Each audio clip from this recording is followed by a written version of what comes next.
What's going on, my fellow degenerates? Football is back. Week one wrapped up fully. We're about to jump into week two. We already had Thursday night's game.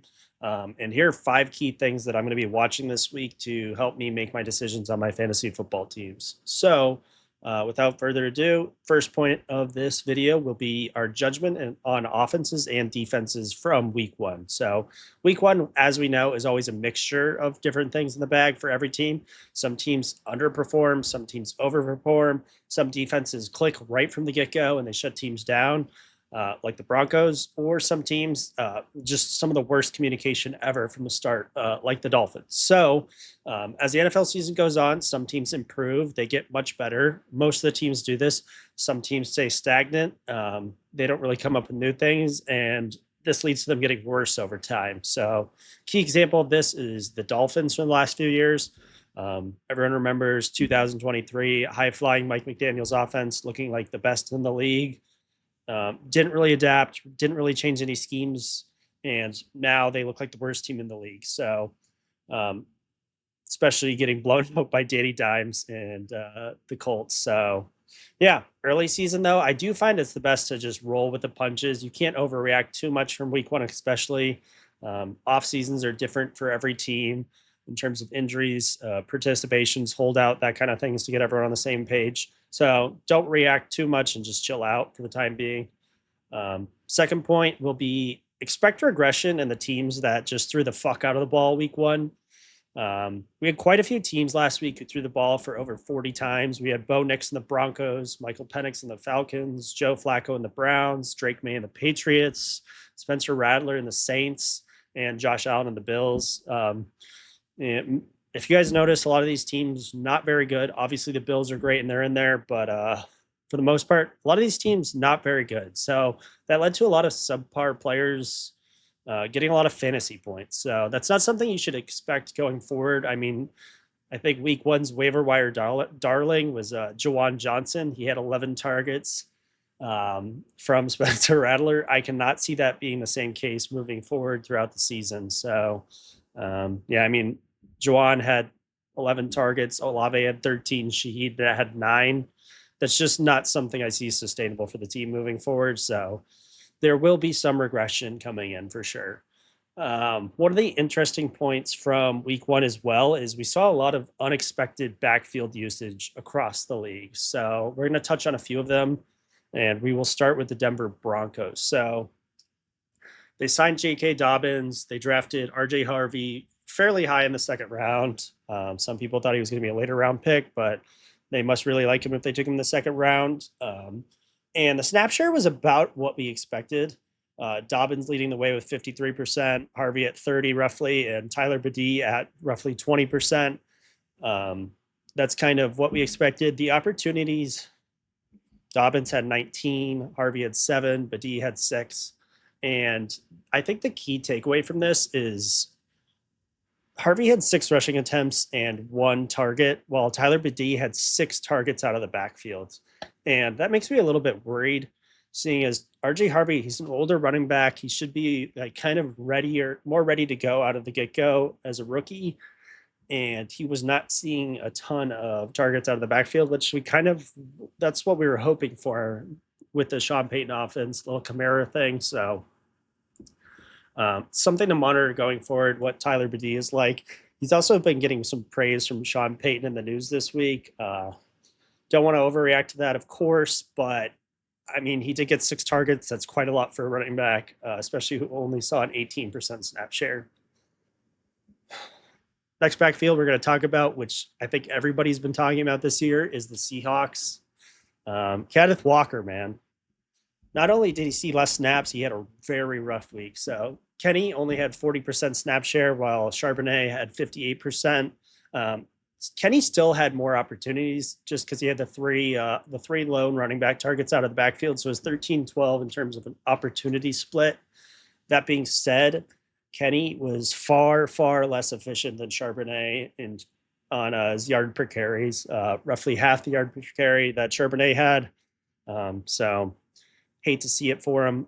That being said, I'm not too surprised about the snap share usage. Obviously, I expected Kenny to be higher, but I feel like a lot of people were just operating under the assumption it'd be like a 65-35 or 70-30 split in favor of Kenny. But I mean, last year, every time Kenny was out, Sharps looked like one of the best running backs in the league. There was no way they were going to completely regress him back to being a backup solely. So definitely some cause for concern moving forward. Next team we're going to discuss is the Pittsburgh Steelers. They drafted a rookie early. They brought in a veteran, and Jalen Warren got extended. And what did this lead to? The rookie getting one carry and Gainwell getting the most snaps, which we did not see coming. Caleb Johnson, he's a rookie. He's not ready to go, apparently. At least the team doesn't think so. That's how it looks, too, in his usage. So I wouldn't overreact to that. It takes time for rookies so occasionally. So, yeah, he had one carry, 4% snap share, basically no usage. You can't play him. I wouldn't drop him, of course. And then in terms of usage, Kenny Walker and Warren were – Kenny had more snaps technically. He only had 7 rushing attempts to Warren's 11. So in terms of rushing usage, it looks like it's Warren's backfield. They had 2 and 4 targets both. So, yeah, it looks like a split between them two. But, I mean, moving forward, I expect this to slightly change as Johnson gets more up to speed. Gainwell's been a great third down passer or running back in the league for the Eagles. So, yeah, I'm not surprised that he got in there. I am surprised by how much usage it was, though. So for all these backfields, it should see somewhat similar this week, but I expect them to drastically change throughout the season. So something to monitor. All right, moving on. We got Caleb Williams to talk about. And he's one of the key points for this week that I am focusing on. There's a lot of high power fantasy players on the Bears offense that hinge on Caleb Williams, DJ Moore, Rome Odunze, Luther Burden, Colston Loveland, DeAndre Swift. Some good pieces. Obviously, none of them are elite, but they all have potential. So Caleb started 10 for 10 last week. That's great, right? And then he went 11 for 25 on his next attempts. Not so great. Yeah, I mean, first overall pick last year, and now he's kind of looking like a check down merchant. Not too exciting if you're a Bears fan or a Caleb Williams owner.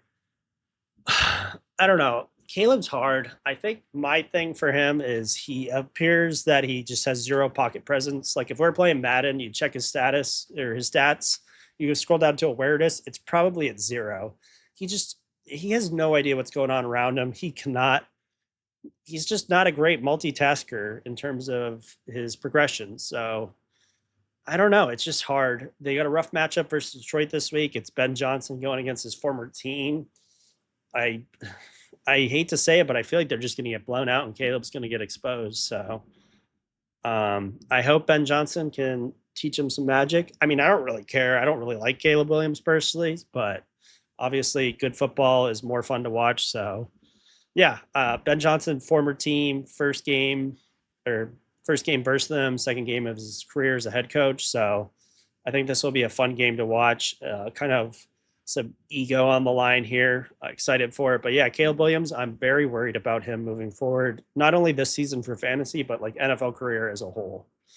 And then the last thing we're going to touch on this video is some rookie spotlights to watch. You got 3 that we're going to go over. The first one, just brief note, is looks like Judkins will be playing this week as of the recording on this video. It's Saturday. He did meet with the NFL this week. No ruling has come out of it. Not to say that there won't be one, but reports are that he's been practicing now for 2 days. Looks like he's ready to go. I imagine he will be on some sort of snap count. But he will definitely get some usage, specifically on the early down. Rushing usage is what they drafted him to be. And Jerome Ford looked like a shell of himself last week. So if Judkins performs anywhere near what we expect him to, it's definitely going to be him leading the backfield. He might not take total control with Dylan Sampson still being there, like a passing down back, but I feel like any range of outcomes will be the case with Judkins. So we'll talk about our breakout rookie of the week from week 1 now is Harold Fannin, tight end from the Cleveland Browns. Yes, it sounds weird that the rookie week 1 breakout player is on the Browns and a tight end, but that's what it is to me. So Yeah, I mean, not only did he look like one of the best rookies in the league, he looked like one of the best tight ends in the league. It'll be interesting to see his role moving forward. Like I said earlier, the Browns threw the ball 45 times. That's not going to be the same going forward. So I imagine his targets to shrink a little bit. The good thing about Fannin, though, is if you didn't watch the game, Fannin is lining up in the slot a lot and getting a lot of his usage out of the slot. So, yes, they have David Njoku.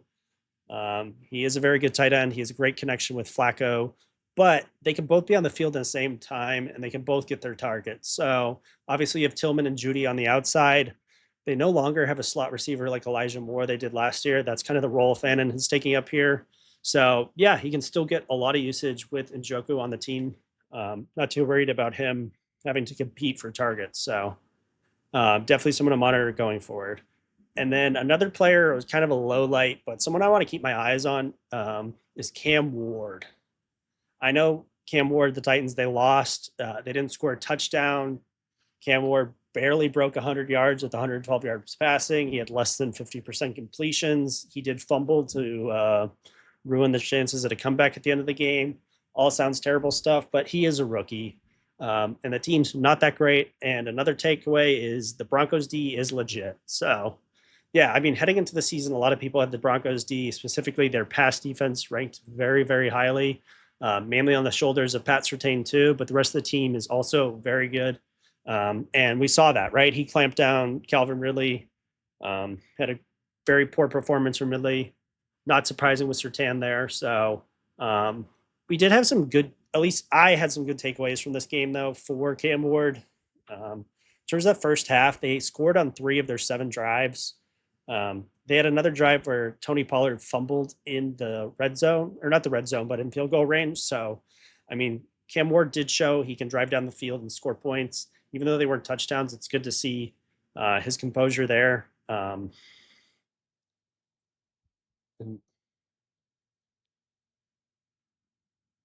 speaking of composure, but yeah, his decision making seemed very reserved. I think that's okay for week one. I know that's okay for week one. It's quarterback. He's going to be reserved. That's all right. Can't make too many risks early on. But I imagine as the season goes on, he gets more and more comfortable. The players get all on the same page.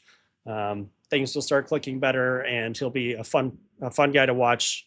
They do have some decent weapons in terms of Ridley, Pollard, Chig. We like a lot from the tight end spot. Maybe Alec Io Manor looks good as the rookie wide receiver 2 on the team. But yeah, I'm excited for Cam Ward despite kind of the on paper bad week 1. But yeah, so that's all I got for this video. Good luck in all of your fantasy games this week. I'm enjoying that football's back and it is the best time of the year. So I'll see you guys in the next one. Peace out.